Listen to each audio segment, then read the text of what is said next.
Class 11 now today revise chapter judiciary. Okay, तो chapter revise करते हुए हम कुछ क्वेश्चन के साथ चैप्टर को रिवाइज करेंगे। आपको चैप्टर में 2 और 3 टाइम करवा दे तो आज जो चैप्टर रिवीजन होगी question miss your first question, what is the meaning of independent judiciary. ठीक है, इंडिपेंडेंट जुडिशरी का मीनिंग क्या है?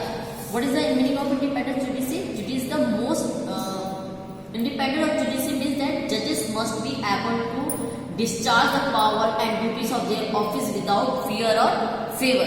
यानी जो भी हमारे जजेस हैं वो बिना किसी डर के, बिना किसी फेवर के सारे decision they. And this implies that judiciary is independent of both executive and legislative। अब नेक्स्ट क्वेश्चन हमारा आता है, why do we need independent judiciary? So the reason why do we need independent judiciary are: first, the judiciary concerned with safeguarding the fundamentals of rights of the people।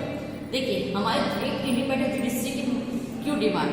Because public यानी democratic country को proper way में democratic government को चलाने के लिए सबसे पहले एक ऐसा सिस्टम, एक ऐसे इंस्टीट्यूशन की नीड है जो इंडिपेंडेंट हो, जो किसी के फेवर में ना हो या किसी के प्रेशर में ना हो। तो इसलिए हम किसकी डिमांड है? हमें इंडिपेंडेंट जुडिशरी की demand. The judiciary is concerned with safeguarding the fundamental rights of the people।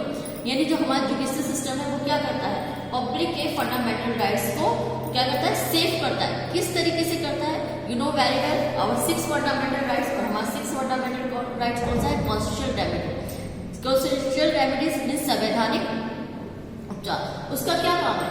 अगर कोई भी लीडर या कोई भी इंस्टीट्यूशन और कोई गवर्नमेंट किसी भी सिटीजन के फंडामेंटल राइट्स को वायलेट करती है तो क्या कर सकता है? उसके अगेंस्ट में कोर्ट में जा सकता है, यानी हाई कोर्ट और सुप्रीम कोर्ट में उसके अगेंस्ट में रेट डाल सकता है। इस तरह से जो हमारी जुडिशरी है वो क्या करती है?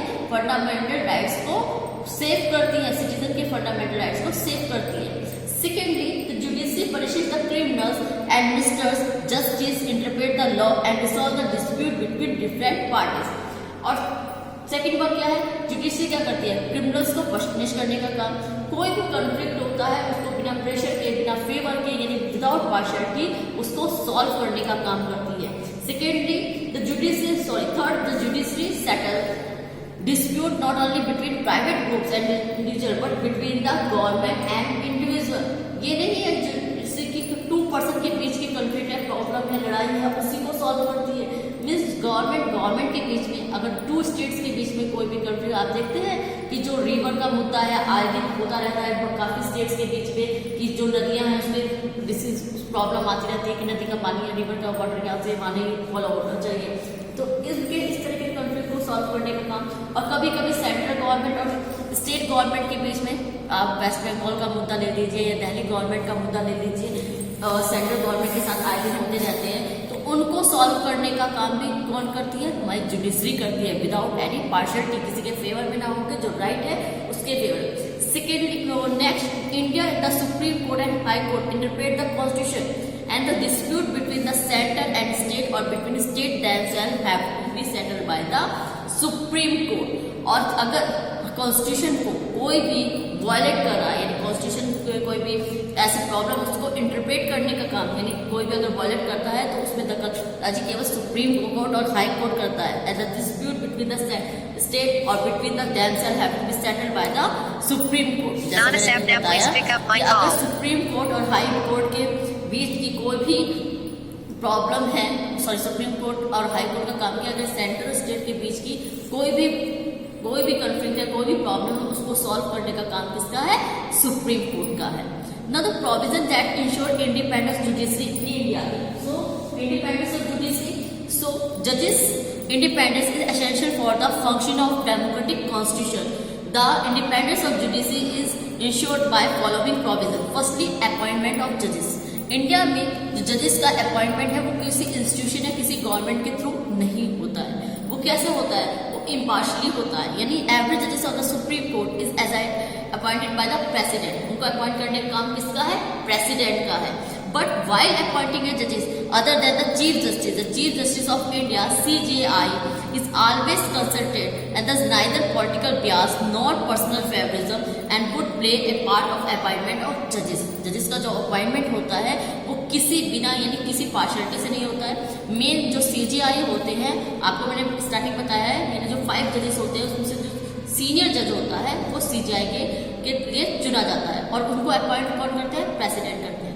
CJI के अपॉइंट होने के बाद उनसे कंसल्ट करके अदर जो जजेस होते हैं high court and supreme court के अदर जजेस को अपॉइंट करा जाता है। नेक्स्ट है सिक्योरिटी ऑफ टेन्योर। द जजेस should be allowed to have long tenure. In India supreme court can remain in office till he has attained the age of 65 and judges of high court remains in office till he has attained the age of 62 years।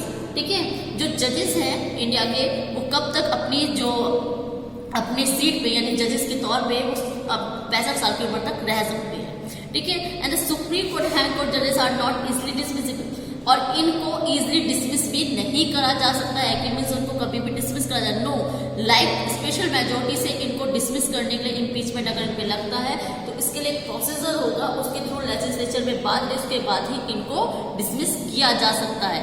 They can be removed by the president on ground proof misbehaviour and incapacity and as an address to each house of the parliament, and the salaries etc. the judges cannot be varied to their disadvantage, and salaries allowance etc. shall not be varied to their disadvantage during the term of the office।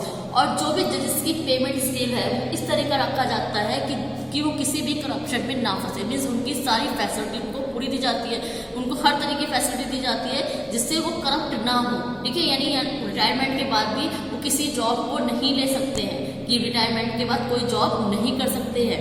No discussion with respect the conduct of any जजेस, और जजेस से related कोई भी discussion किसी भी house में नहीं चलेगा। And discussion shall take place in parliament or state legislature with respect to conduct of any judges in the discharge of his duty except with the motion of his removal is under consideration। Punishment for the contempt of court।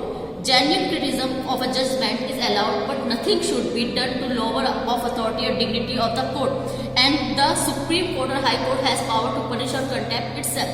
ठीक है, कोई भी किसी भी तरह का कोई भी क्रिटिसिज्म नहीं होगा किसी जजेस के लिए, और अगर किसी भी जजेस को रिमूव करना है तो जो भी डिस्कशन होगा सुप्रीम और हाई कोर्ट के जो जजेस होंगे वो खुद लेके प्रेसिडेंट को बताएंगे, उसके थ्रू उनको रिमूव भी करा जाएगा।